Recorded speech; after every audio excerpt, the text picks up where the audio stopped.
Muy buenos días, bienvenidos a este 3x7. Hoy es 13 de enero del 2024, es nuestro segundo programa de este año y vamos a comenzar con toda la situación de Ecuador, lo que se ha vivido esta semana en Ecuador y cómo puede afectar eso a el Perú. Carlos Paredes, Enrique Chávez, muy buenos días.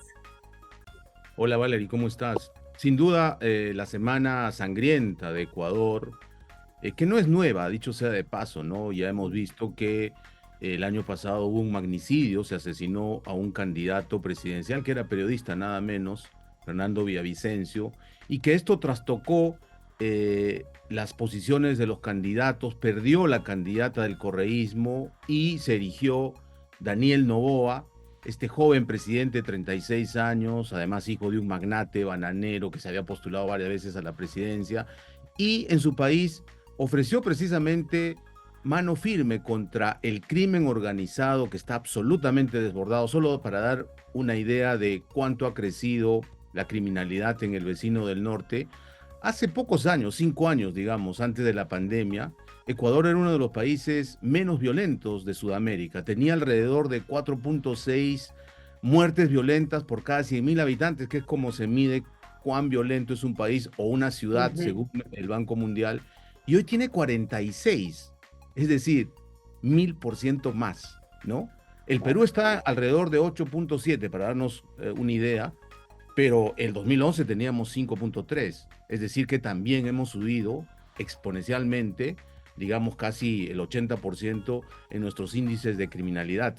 Pero lo que pasa es muy simple, ya han coincidido los analistas internacionales, los cárteles mexicanos de la droga muy poderosos, el de Sinaloa, por ejemplo, cuya cabeza fue el Chapo Guzmán, y un nuevo cártel, Nueva Generación, Jalisco Nueva Generación, han instalado su brazo logístico y armado en Ecuador porque usan el puerto de Guayaquil principalmente para el trasiego de ingentes toneladas de cocaína al norte, básicamente cocaína que un 80% se produce en Colombia, que dicho sea de paso ha incrementado sus hectáreas de hoja de coca y por lo tanto de producción de cocaína, y una parte también de la cocaína que se produce aquí en el Guayá y en el Braen, básicamente.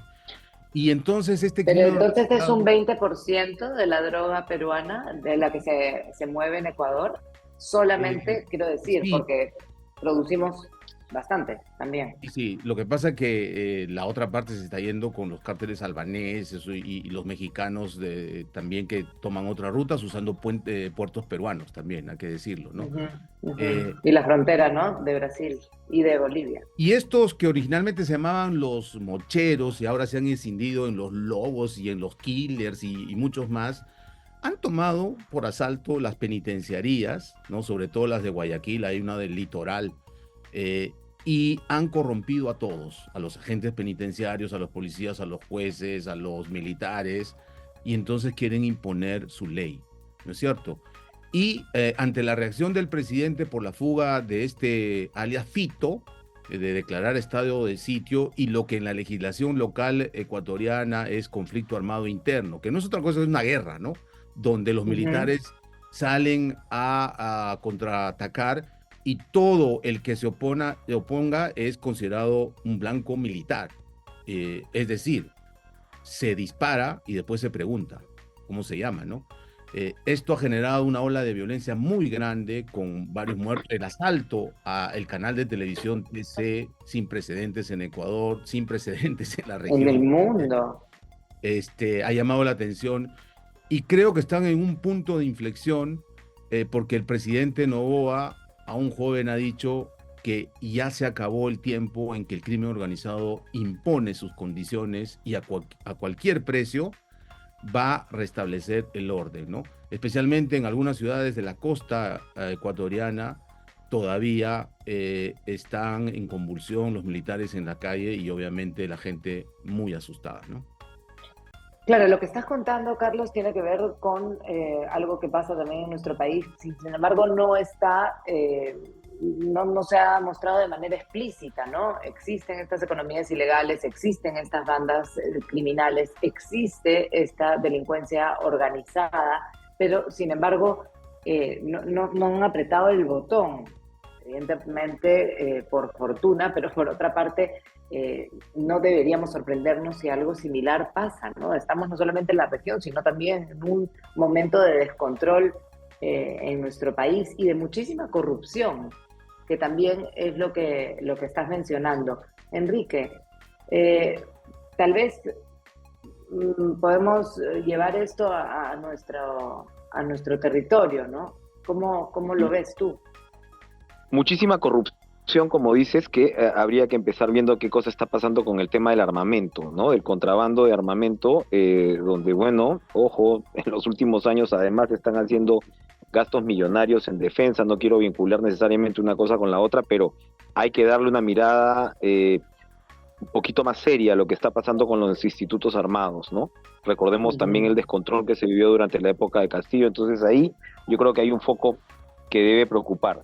Efectivamente, los carteles tienden a corporativizar y eventualmente enfrentarse al Estado, lo que pasó con Pablo Escobar. Recordemos como siempre en Colombia tenías este doble estándar, que tenías a Pablo Escobar, que se enfrenta directamente al Estado, mientras que por mucho tiempo los del cártel de Cali más bien buscaban llevar la fiesta en paz, ¿no? Entonces ahí ves en estos precursores ciertas diferencias, que es lo que Carlos está describiendo y que tiene que ver con la naturaleza del negocio del narcotráfico acá. Los homicidios, si bien yo siempre lo repito de manera un poco forzadamente optimista, están todavía muy por debajo en el Perú frente a lo que pasa en otros países. Se han cuadruplicado o quintuplicado los delitos como la extorsión, ¿no? Que se convierten en una pandemia y que tienen que ver y que son expresiones de alguna manera de este crimen organizado que te maneja, como ya sabemos, trata de personas, que tiene que ver con el tema narcotráfico. Hemos visto esta ola de secuestro reciente, pero yo quería añadir sobre todo que, claro, la amenaza más grande por ese lado actualmente es la de la minería ilegal, ¿no? Que ya sabemos que ha superado al narcotráfico, porque además, en realidad, a diferencia de la droga, que es finalmente una mercancía ilegal, el oro no es ilegal. Entonces, lo que se está exportando por el lado de oro hacia Bolivia, estamos hablando pues de una economía que ya supera los 2.500 millones de dólares al año. Y hemos tenido no solamente eventos como los de la minera Poderosa, donde asesinan a 10 trabajadores, sino hace algunos días donde hemos visto el comportamiento de una turba en una zona prácticamente liberada. Entonces, cuando decimos en el Perú puede pasar lo mismo, sí puede pasar lo mismo, o no necesariamente lo mismo, pero hablando ya de otras amenazas al Estado. En un momento también se señaló que las protestas a favor de Pedro Castillo, que terminaron pues en las lamentables muertes, habían sido financiadas en parte por actores de minería ilegal. Y ahora, hace poco, se les ha cortado, ¿no? O se supone que se les ha cortado los plazos para forzar la formalización, ¿no? El famoso Reinfo, ellos tienen una carta libre para actuar porque más o menos estás en trámite, pero resulta que de los 80 y pico mil inscritos en el Reinfo, solo 11.000 están formalizados. Está operando con una falsa fachada, en realidad, y se les está dando 90 días para formalizarse. Ojo, a la vuelta de la esquina puedes tener una expresión de economía criminal que, como digo, no sea necesariamente la que está ocurriendo en Ecuador, pero que es una amenaza exactamente igual de latente, igual de preocupante. Entonces, el Perú tiene que lidiar no solamente con un frente de economía ilegal, sino con varios más que no se limitan, pues, al Tren de Aragua y a las extorsiones y secuestros que hemos visto en los últimos meses, ¿no? Y viendo lo que está pasando en Ecuador y la reacción que ha tenido el gobierno, podríamos también hacer un paralelo con lo que pasó el año pasado en nuestro país, ¿no? Es decir, estamos hablando de la informalidad, de los grupos de informalidad que tienen además poder, que es lo que vimos finalmente en las protestas, que la reacción del gobierno haya sido desproporcionada y que hayan ocurrido la cantidad de muertes que tuvimos, no hace que no haya habido también una actuación organizada en un principio para la toma de algunos locales, establecimientos, instituciones, aeropuertos, etcétera. Y sin embargo nos quedamos nosotros discutiendo durante todo el año sobre la brutalidad de la reacción del gobierno y no necesariamente la fuerza que tenían estos grupos informales de poder. Entonces, ahora que vemos a Ecuador reaccionar de la forma que está haciéndolo, y Noboa también muy firme en esta respuesta que ha dado al cabecilla, que ha dicho, por favor, además necesito garantías, y él dice, tú eres un delincuente más, ¿no? Ahora, eso es una cuestión. Y lo que está pasando en nuestro país, y podemos amarrarlo además con los 100 días de desaparición de Vladimir Cerrón, que además representa también a un grupo de personas que también ha estado trabajando desde la informalidad. Al menos yo diría eso. Carlos, Enrique, ¿cómo podemos hacer un paralelo entre la respuesta del gobierno y la respuesta de nuestro gobierno a lo que sucedió el año pasado y sigue sucediendo en nuestro país y a lo que ha pasado en Ecuador? Sin duda que en el Perú el crimen organizado ha crecido de manera muy grande en los últimos años, sin que desde el Estado, digo el Estado en su conjunto, no solo el gobierno central, sino el Congreso, el Ministerio Público, los gobiernos regionales hayan hecho algo, ¿no? Todo lo contrario. Estamos peleando hace mucho tiempo como perro, pericote y gato y no estamos haciendo políticas públicas en serio. Hoy mismo, nosotros porque somos periodistas sabemos que el ministro del Interior se apellida Torres, pero es un ministro que hasta hace poquito vivía en Estados Unidos haciendo no precisamente un trabajo de seguridad o estrategia, sino me cuenta un trabajo mucho más doméstico y que del aeropuerto lo llevaron a Salón Dorado de Palacio para que se ponga el fají ministerial. Sus respuestas ante la amenaza que viene del norte por la crisis ecuatoriana son muy vagas y yo diría irresponsables. No se está haciendo absolutamente nada estratégico para controlar estas economías ilegales que ha citado Enrique: narcotráfico, minería ilegal, extorsión, tráfico de tierras, tráfico de personas, tala ilegal y demás, que son una amenaza para todo el país, porque han crecido de manera explosiva y millones de peruanos todos los años son víctimas de esta cadena de delitos y no hay una reacción coherente del Estado, ¿no? Yo creo que valga la realidad ecuatoriana para los ciudadanos exigir que nuestra clase política, nuestra clase dirigente y nuestras autoridades empiecen a trabajar en serio y empiecen a hacer inteligencia estratégica para poder conculcar estas amenazas. Miren, ya tenemos al Comando Vermelho de Brasil relacionado con crimen organizado y narcotráfico. Tenemos al Tren de Aragua, a los Hijos de Dios y demás decisiones de los venezolanos delincuentes. Tenemos a los ecuatorianos que hace poco irrumpieron en una casa en Pachacamac y provocaron una matanza muy violenta, relacionado a los choneros, que hoy están siendo protagonistas en Ecuador. Tenemos el gota a gota de los colombianos, que todos los días están extorsionando a emprendedores, ambulantes en los mercados y en las calles del Perú. Durísimo, sí. Y nada más. Entonces, yo creo que es hora de que se pongan a trabajar. Y Enrique, un poco lo que decíamos sobre la reacción que está teniendo Ecuador, para no dejar el paralelo todavía y sí hacer el puente hacia Cerrón. No sé si coincides conmigo en este tema de que, bueno, Cerrón está perseguido por la justicia. Perseguido es una forma de decir, obviamente, porque es el hombre menos perseguido del país y sin embargo representa la informalidad o es el brazo político de la informalidad. No sé cómo lo ves tú. Cerrón representa, digamos, un gobierno, no hay que olvidarlo, o la primera parte de un gobierno, porque ahora estamos volviendo mucho a que lo que se vive ahora es en realidad la segunda parte, pero representa la primera parte de un gobierno donde el crimen organizado nunca estuvo tan cerca de estar en los círculos del poder, ¿no? Ya sabemos cómo se están moviendo esos intereses en el Congreso, pero en Palacio ocurrió eso, ¿no? Y hablábamos de este tema de la minería ilegal y cuáles eran los actores que rodeaban a Castillo, cuáles eran los actores que rodeaban a Cerrón. Entonces, más allá de la impericia, sería, en realidad, si el gobierno quisiera dar algún tipo de mensaje de eficacia para empezar, debería capturar a Cerrón, ¿no? Porque si no, siempre estás con el cuestionamiento, ¿no? Con la especulación de que si esto es parte de un acuerdo por lo bajo para seguir contando con estos 13 congresistas que todavía retiene Perú Libre después de tener a 30 y pico. Entonces, allí evidentemente Cerrón ¿no? Es un símbolo bastante complicado. Y no te digo Juan Silva, que bueno, él seguramente sí ya está fuera del país hace rato, pero entonces, ojo, a ver, respuesta del gobierno, lo que Carlos está describiendo y lo que tú describes con respecto a cómo el gobierno tiene que articular una política de seguridad y con un gabinete en el cual no se cree ahora mismo. Hemos hablado ya antes del ministro de Economía, que ya, digamos, eso ya está oliendo ya a embutido prácticamente, ¿no? Y no Un se pato ven rey, cambios. no seas, Bueno, ya digamos malo. jamón de pato para ponernos franceses.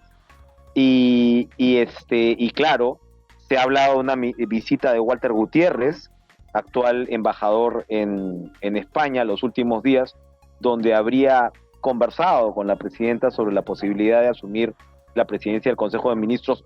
No sé si el embajador Gutiérrez sea el personaje adecuado en Defensoría. Es un jurista, no, es un jurista, por supuesto, competente, y en Defensoría, así no le haya gustado a cierto sector, no descabezó la Defensoría como lo que estás viendo ahora con el defensor de Cerrón, pero uno se pregunta si tiene de alguna manera esa habilidad de componedor político que tiene Otaro, la que escribía Carlos. Entonces, pero al mismo tiempo, claro, no puedes seguir como estás, ¿no? No puedes seguir con un Ministerio del Interior, ¿no? Con estas características hoy mismo, y no es solamente en el Perú, ¿no? O sea, leí en el New York Times cómo Biden va a tener que posicionar el tema de la lucha contra la inseguridad y además el tema de la recuperación de la libertad empresarial si es que quiere tener un chance contra Trump.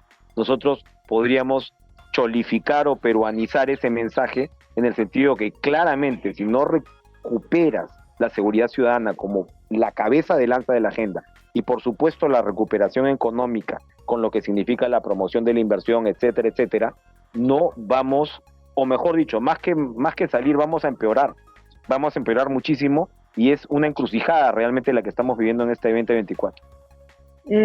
Carlos, ¿tú cómo comentarías el tema de que ya Cerrón está desaparecido hace 100 días? Y bueno, además ha dado declaraciones, ¿no?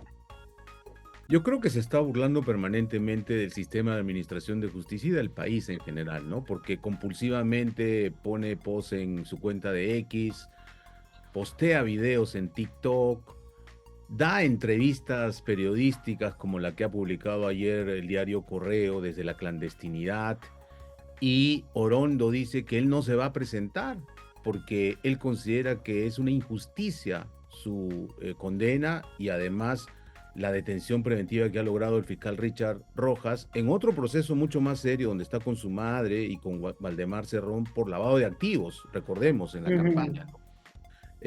Y lo que yo creo es que no hay una decisión política desde la máxima instancia del gobierno para capturar a Cerrón. Tengo por la fuerza en el Congreso de la República que tiene. Y porque una de las coinvestigadas en este proceso de lavado de activos es precisamente Dina Boluarte, ¿no? Así que hay por dos lados un poder fáctico de Cerrón que le permite mofarse de la justicia y presentarse impunemente ante todos los peruanos, ¿no? No se está dando esta orden de allanamiento de los posibles puntos donde está en el sur Chico, porque sí hay un grupo de la policía que está interesado en capturarlo, pero me dicen que hay otro grupo de la policía y de la DINI que más bien está interesado en encubrirlo y en protegerlo, ¿no? Así que eso, ayer la presidenta desde Pichanaki le respondió y le dijo que se ponga derecho. Yo creo que aprendiendo de su colega ecuatoriano, en vez de decirle que se ponga derecho, debe ordenar su inmediata captura de una vez, ¿no? Para hablar de nuestro Poder Judicial, también podríamos ver cuál es el último capítulo y rápidamente de la ex fiscal de la Nación, ¿no? ¿Cómo va esa situación a nivel de los dos bandos que también hay en nuestro Ministerio Público? Sí, claramente son dos bandos. Se ha puesto o se ha dejado en suspenso el voto, ¿no?, de la Junta para el pedido de la fiscal de la Nación de revertir esta suspensión. Ella ha desarrollado, digamos, con mucha vehemencia, y bueno, Jorge del Castillo Manco no es, el argumento, ¿no?, de, digamos, la confiabilidad de los correos electrónicos y qué prueba finalmente estos correos electrónicos en términos de delito. Pero además, lo que me ha parecido interesante es la demanda que ha tenido ella oficialmente de que no sea la fiscal, se me acaba de escapar Delia el nombre de la Espinosa. fiscal que lo fue, Delia Espinosa, que fue su competidora, era su competidora, ¿no? O sea, Delia estaba con Zoraida Ábalos, era la protegida de Zoraida Ábalos, y Patricia Benavides era la protegida de Pablo Sánchez, que evidentemente después Pablo Sánchez, o sea, todo el mundo le ha quitado el piso a Patricia Benavides, no solo su anterior padrino, sino la Junta Nacional de Justicia que la nombró a ella fiscal suprema, ¿no? Eso hay que recordarlo. Pero ahora Patricia demanda que sea Pablo Sánchez el que le investigue, como diciendo, oye, aquí tienes a alguien con una inquina probablemente personal, así que tú hazte responsable de esta investigación, y hasta ahora Pablo Sánchez ha estado toreando alegremente esa responsabilidad. Otra vez, terminamos en lo que comenzabas, son estos bandos que finalmente, de donde crea que está parado uno, al final este enfrentamiento lo que hace es prolongar la politización, y ni siquiera la politización en este caso de la justicia o del Ministerio Público, sino las inquinas personales que al final lo que van a terminar, y ya están terminando, en debilitar una institución que es fundamental para la administración de justicia del país y le está haciendo muchísimo daño al Ministerio Público. La credibilidad está pues en el subsuelo, y eso por supuesto nos hace daño, ¿no?, frente a las amenazas que tiene nuestro país. Carlos, un cierre rapidito. Y solamente para complementar lo que ya explicó Enrique, la defensa técnica de Patricia Benavides ha presentado un peritaje de parte criminalístico sobre los WhatsApp del señor Villanueva y la credibilidad de estos. Lo ha hecho Dani Umpire, que también fue el gerente de peritaje del Ministerio Público y un científico criminalístico bastante reputado en el país. Su conclusión es tajante. Dicen que han sido manipulados y que no se ha cumplido con el protocolo establecido por el propio Ministerio Público para la extracción de la evidencia de un teléfono celular. Se hace con un software y en presencia de un fiscal, etcétera. Eso sin duda va a ser un argumento importante para la defensa de Benavides, pero como dice Enrique, todavía está en el plano de las enquinas personales, en el plano político, y yo creo que la Junta Nacional de Justicia tiene hoy una tarea pendiente que no ha cumplido, que es completar la Junta de Fiscales Supremos, eligiendo a los que faltan, y revisando, hay que decirlo, aunque sea políticamente incorrecto, la salud de Pablo Sánchez, porque la información que tenemos es que sufre de una enfermedad que ya no le permitiría trabajar lúcidamente como fiscal supremo. De acuerdo. Vamos a ver qué pasa la próxima semana y seguiremos también con los análisis y las informaciones que vayan llegándonos. Que tengan buena semana a todos. Sigue enero del 2024. Mucho sol para todos. Mucho sol y mucho bloqueador. Y mucho bloqueador. Sol, mucha luz, y nos vemos el próximo sábado. Chao. Chao.